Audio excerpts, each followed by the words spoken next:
There's a story on theblaze.com today about Van Jones. We have some exclusive video on him that is really quite amazing. He is really doing exactly what we said he was doing, and he's about to unveil it. He talks a little bit about there is no progressive economic club. There's no, there's nothing about the economy. He dismisses the Center for American Progress and all of those lefty organizations.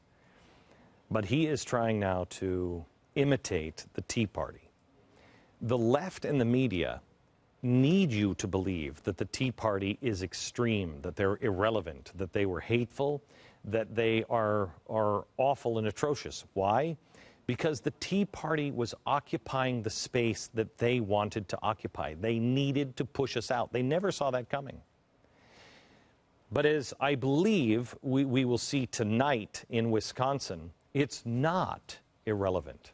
If you think so, ask Senator Orrin Hatch if he believes it's irrelevant.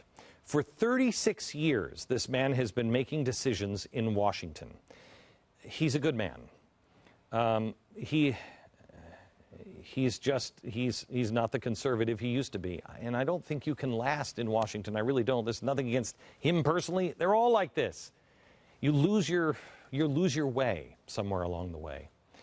Now, Hatch has barely missed getting 60% of the party's vote, and I'm talking fractions of a point that he missed that were needed to secure the GOP nomination. So now, this 78-year-old Hatch is going to have to face a former state senator who is 40 years younger in a primary vote later this month. Tea Party and Libertarians and Freedom Works has been doing its homework, and homework on all kinds of candidates. Hatch is one of them. It has spent $700,000 on ads questioning Hatch's voting record. He loves earmarks. He voted to support the Bridge to Nowhere, which had 6,500 earmarks in it. He supported the $700 billion TARP bailout and the government's takeover of Fannie and Freddie and GM, just to name a few. So it makes sense when you hear what Orrin Hatch had to say about libertarians and small government people. Give me a break. These people are not conservatives. They're not Republicans. They're radical libertarians, and I'm doggone offended by it. I despise these people, and I'm not the type of guy you come in and dump on without getting punched in the mouth. He despises them. Those are his own words. Now, why wouldn't small government libertarians want to vote for him? Moving on, I bet Dick Lugar doesn't think that the Tea Party and 9/12 Project and libertarians are irrelevant. Last month, Indiana voters turned their backs on the 6th-term representative instead of throwing their support behind, a Tea Party candidate on the state's GOP primary. They did that instead of this.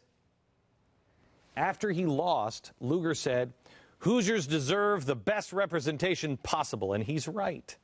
And the people in Indiana recognize that while he might have been that guy a long time ago, he no longer is. Right here in Texas, it's happening again. The very well-known lieutenant governor finds himself in a runoff with a Tea Party and Freedom Works favorite, Ted Cruz. It's time to shake things up. It's time to get new blood in Washington. Your voice matters. The Tea Party, Freedom Works, the 9/12 Project, they are significant players. And here's what's best about them. We were all marching in the streets because we thought that would make a difference. But it did, but we were at the beginning. Now we get it. Look, we're entrepreneurs. We have to use our time the most effectively. And look at the changes you are making. The election now is 5 months away. This season's races are just heating up. And it is not just about the presidential election. Your vote counts on all races nationwide, state, all races on the local level. But it's also about educating yourself. Education is important. That's where the 9/12 Project comes in. If you don't belong to a Tea Party, if you don't belong to Freedom Works, if you don't belong to the 9/12 Project, I ask you to do that tonight. If you don't know how to join one, we made it easy for you. Activate. Go to glennbeck.com. Choose the number 2. Activate. When you get there, you go to the 4th choice there, and you can join a team, a 9/12 group, Freedom Works, Tea Party, and get involved. This is where you can find a list of local projects. Sign up for one today and activate. You will be the key.